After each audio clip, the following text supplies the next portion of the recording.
Vous écoutez la radio nationale du Mali, les 7h ici à Bamako, la même heure à Kourousalé.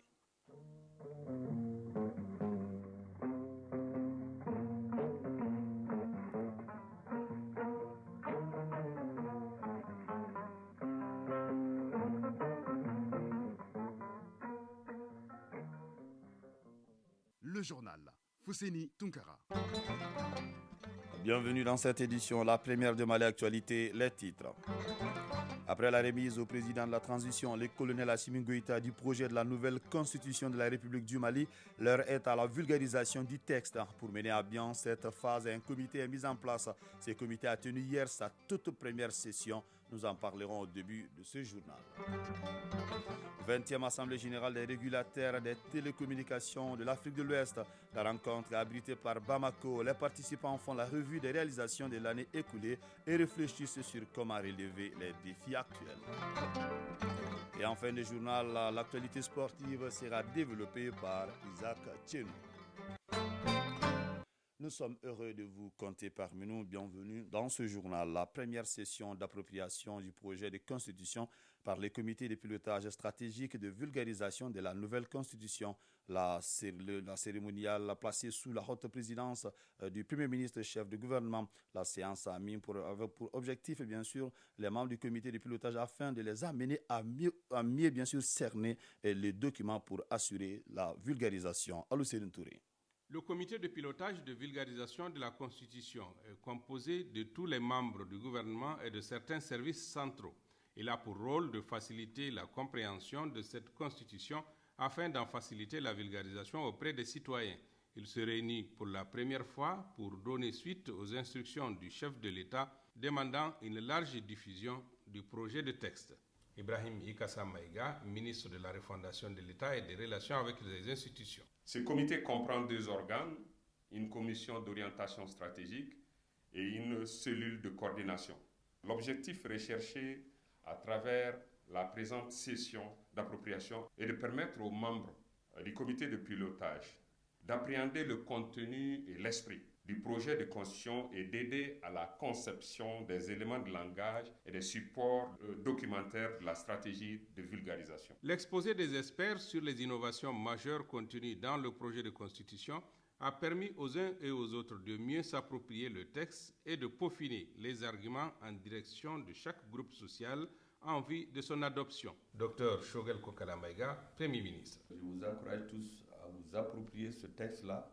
C'est un texte fondateur de la nouvelle République du Mali. C'est un texte de refondation. Mais la refondation, c'est avec des hommes dans un pays concret pour des objectifs précis. Donc, ce que nous devons faire dans les autres domaines aussi, démontrer aux Maliens que dans la Constitution, tout ce que le peuple a demandé sera fixé dans cette Constitution. Il y a des Maliens qui ne sont pas d'accord. C'est leur droit, on est en démocratie. Notre rôle, c'est de nous battre pour expliquer au maximum de Maliens pour que démocratiquement cette constitution passe. C'est ce que le président attend de nous. Les échanges entre l'assistance et les experts ont permis de relever des points à éclaircir et des recadrages à faire dans l'élaboration des éléments de langage à la disposition des membres du comité stratégique de vulgarisation. Voilà, c'était là la première session d'appropriation du projet de constitution de la République du Mali, une cérémonie placée sous la haute présidence du Premier ministre chef du gouvernement. Lancement hier ici à Bamako des activités commémoratives du 50e du comité permanent inter-État de lutte contre la sécheresse dans le Sahel SILS. C'est une occasion pour les acteurs de cette organisation de rappeler les effets de la sécheresse des années 70 à nos jours et les efforts fournis par le SILS auprès des populations affectées. La cérémonie de lancement a été présidée par le Premier ministre Dr Shogel Kokala Maïga. Koumba Sissé. 1973-2023, le SILS a 50 ans. Une commémoration sous les signes d'engagement au service des populations. D'où le choix de Bamako au Mali, un pays fondateur qui mérite reconnaissance, dira le secrétaire exécutif de l'organisation. Abdoulaye Mohamedou, secrétaire exécutif du SILS. Le choix de Bamako pour le lancement des activités du cinquantenaire du SILS n'est pas le fait du hasard. C'est la reconnaissance du rôle éminent que le Mali, membre fondateur du SILS, a joué dans l'institutionnalisation et la production du SILS. L'un des derniers actes étant la construction en cours du futur siège de l'Institut du Sahel. La création du SILS est à la fois une réponse politique par la mobilisation de la solidarité régionale et une réponse technique pour prendre en charge les défis que posait la sécheresse et l'insécurité alimentaire. Le comité permanent inter-État de lutte contre la sécheresse dans le Sahel est engagé auprès des populations touchées par les effets de la sécheresse. Cela à travers plusieurs domaines d'intervention comme la sécurité alimentaire, le pastoralisme, la gestion durable des terres, les ressources en eau, entre autres. Le chef du gouvernement présent à cette cérémonie a rappelé les effets de la sécheresse sur les populations dans les années 70 et les efforts fournis par les pays membres du SILS.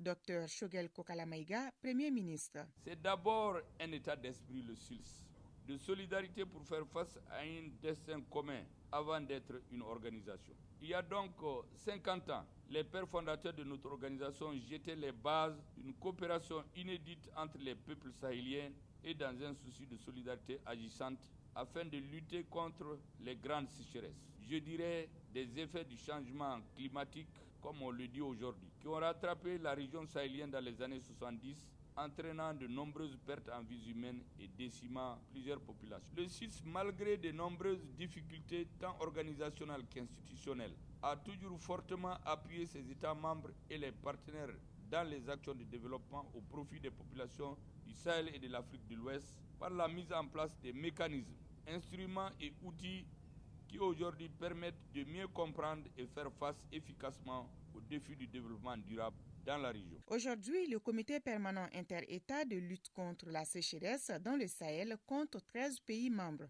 Il n'intervient pas seulement dans le Sahel, mais aussi dans la plupart des États de l'Afrique de l'Ouest. Je vous l'annonce également dans les titres. Les régulateurs de télécommunications de l'Afrique de l'Ouest tiennent leur 20e Assemblée générale ici à Bamako. La rencontre annuelle est un espace d'échange et de partage d'expériences sur les meilleures pratiques dans le secteur des télécommunications. Au cours de la rencontre, les acteurs de la sous-région font la revue des réalisations de l'année écoulée et réfléchissent sur comment relever les défis actuels. Salima Tandao. Composée de 16 pays, l'Assemblée des régulateurs de télécommunications de l'Afrique de l'Ouest, ARTAO, a pris ses marques ici même au Mali en 2002 et depuis 20 ans, l'organe sous-régional œuvre pour le développement des technologies de l'information et de la communication et leur accès à toutes les populations de la zone. La 20e Assemblée générale annuelle tire un bilan assez satisfaisant des actions posées par l'instrument de régulation. Saïdou Pona Sankaré, président de la MRTP. Notre capacité individuelle et collective à prendre en charge la régulation de notre secteur à travers notamment le pilotage des réformes structurelles aura permis d'assurer l'atteinte des objectifs initiaux, à savoir la facilitation de l'accès aux services de télécommunication au plus grand nombre d'usagers, qui est d'ailleurs mesurable par la disponibilité de services variés et de bonne qualité à des prix concurrentiels, et le tout grâce au renforcement des investissements productifs privés sur le plan national et international dans le secteur des télécommunications. Le secrétaire exécutif de l'ARTAO, Aliou Youssouf Aboki, a mis l'accent sur l'importance de la technologie pour le développement de nos États. Certes, des avancées sont constatées, mais des défis s'affichent. Sekou Oumar Bari, président du comité exécutif de l'ARTAO. Le programme d'activité de l'exercice qui se clôture avait la particularité de porter un certain nombre d'activités. Cet échange-là nous permettra tous d'apprendre les uns des autres et d'éviter les erreurs qui ont déjà été réalisées dans d'autres contextes. Al-Qaïdi Amar Touré, secrétaire général du ministère de la Communication, de l'économie numérique et de la modernisation de l'administration. Le département ministériel responsable de la politique du secteur se doivent d'anticiper sur la transformation digitale de la société et la qualité des services offerts aux populations. Mais cela ne peut se faire sans la collaboration des régulateurs que vous êtes, d'où nos attentes à recevoir de vous, les régulateurs, des propositions, des conseils et orientations du secteur bien pensés autour des défis et des opportunités liées au développement numérique. L'Assemblée annuelle adoptera le budget 2023 de l'organe qui sera exécuté par des instances dirigeantes renouvelées. Radio Mali à Koulikoro et environ 102.4 MHz en FM. Fin de formation des élèves sergents et élèves caporaux au centre de formation de l'armée blindée et cavalerie du centre d'instruction Boubacar Sadassi de Koulikoro. Ces 88 élèves sergents et 32 caporaux maliens viennent de recevoir leur certificat d'aptitude technique CT1 pour les caporaux et CT2 pour les sergents en armes blindées de cavalerie ABC de Koulikoro. Ousmane Kouida. Ils sont 32 élèves caporaux et 88 élèves sergents à être spécialisés au tir à l'arme blindée et en cavalerie. Ces militaires aguerris viennent d'obtenir leur certificat d'aptitude technique CT1 pour les caporaux et CT2 pour les sergents en armes blindées et de cavalerie. Cette remise de certificat marque la fin d'une formation intense et accélérée de 3 mois consacrée à la maîtrise des spécialités blindées, la topographie, les transmissions, l'hygiène, le secourisme et le droit humanitaire international. Capitaine Alou Dionkoumba, directeur du centre de formation ABC Koulikoro. Cette formation des tireurs et des chefs d'engin s'est déroulée dans un contexte particulier où les formations sont en train de monter en puissance et les besoins opérationnels présents se font sentir sur le terrain, surtout en personnel qualifié. Les forces de défense et de sécurité peuvent espérer un avenir meilleur. Au terme de ces 3 mois de formation, c'est le caporal Omar Koudjo qui est sorti major du CT1 avec 17,33. Quant au sergent Joadar Touré, il a été classé major du CT2 avec 17,39. D'où la satisfaction des autorités de la région de Koulikoro. Colonel Namakita, conseiller à la sécurité et à la protection civile du gouverneur de Koulikoro. C'est une formation d'aptitude technique, de renforcement des capacités opérationnelles sur les théâtres d'opération que nous attendons beaucoup. Nous voyons actuellement avec le succès de notre armée malienne, et ça c'est un atout aussi pour pouvoir renforcer les capacités opérationnelles de notre armée qui est en phase de montée en puissance. La montée des couleurs, la revue des troupes et le défilé militaire ont également marqué la cérémonie. Koulikoro Sankouita Ramassingare pour l'ORTM. 7h passées de 11 minutes. Actualité hors de nos frontières au Sénégal. Malgré l'interdiction de la préfecture, la coalition d'opposition EWI Askanwi a maintenu son appel à des manifestations ce mercredi 29 mars à Dakar et jeudi lors du procès d'Ousmane Sonko poursuivi pour diffamation par le ministre du Tourisme. Sa précédente convocation le 16 mars avait provoqué des heurts dans la capitale. Dans un contexte de vives tensions, la justice a dénoncé hier mardi l'existence d'un groupe visant l'insurrection. Pacha Nyasimbe, le petit frère du chef de l'État togolais, a été évacué du pays pour des raisons sanitaires après 13 ans de détention pour atteinte à la sûreté de l'État. Des observateurs s'interrogent sur les conséquences. Au-delà du geste humanitaire et familial, certains se demandent si l'acte pourrait avoir un prolongement politique et diriger Lomé vers plus de démocratie. Un tribunal guinéen a condamné un sous-officier de gendarmerie à 10 ans de prison pour le meurtre d'un jeune de 19 ans lors des manifestations le 1er juin 2022 à l'appel du FNDC, la première victime dans le pays depuis la prise de pouvoir du colonel Mamadi Doumbouya le 5 septembre 2021. Il s'agit d'une peine exceptionnelle pour un membre des forces de sécurité. Pour terminer, au Tchad, une nouvelle grâce présidentielle a été signée 2 jours après celle concernant 380 rebelles du FAC. Le président de la transition, Mahamat Idriss Déby, a gracié 259 des 262 personnes condamnées le 2 décembre dernier pour leur participation présumée aux manifestations du 20 octobre 2022. Si les soutiens du pouvoir saluent sa magnanimité, d'autres accusent les autorités de diversion.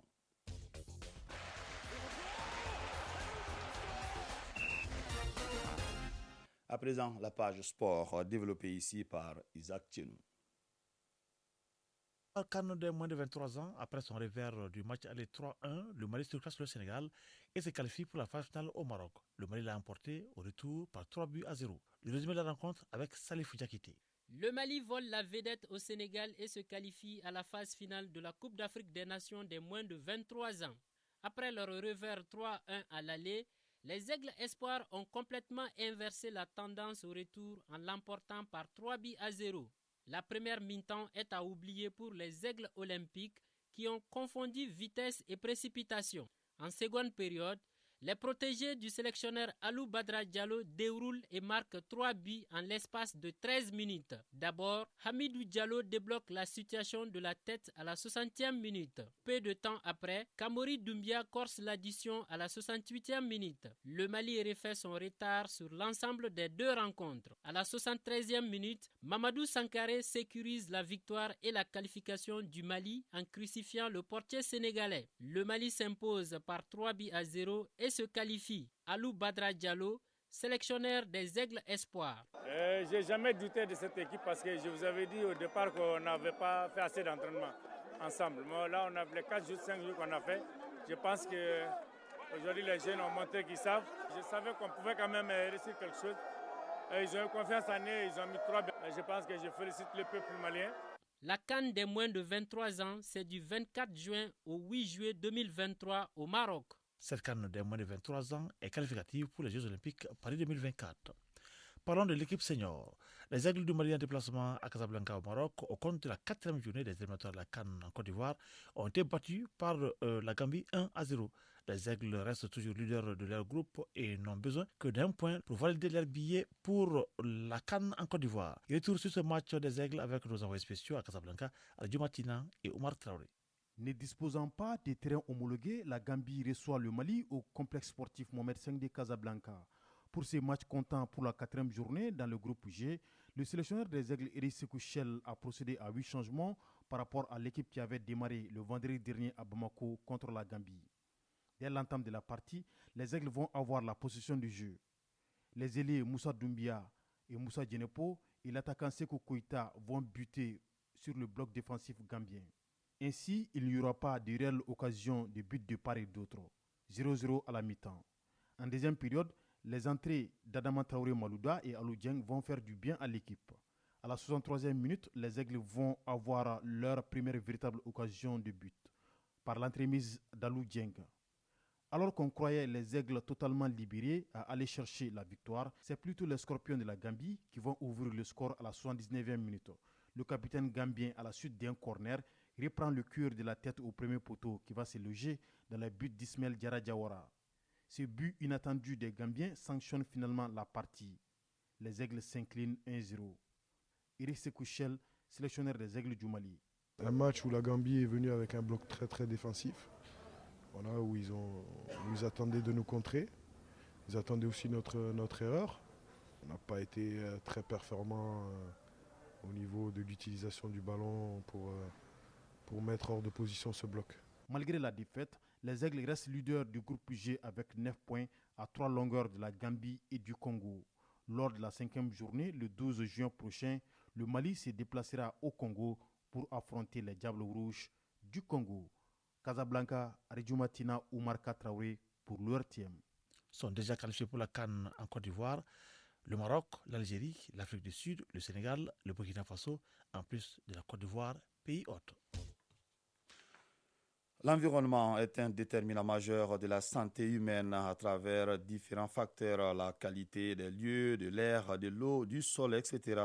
Les activités humaines peuvent également avoir un impact sur la santé, notamment les activités industrielles urbaines ou l'évolution des technologies. C'est pourquoi la chronique de l'environnement s'intéressera le mercredi prochain au Cercle des Amis pour la protection de la santé et de l'environnement de la Fondation Santé Environnement.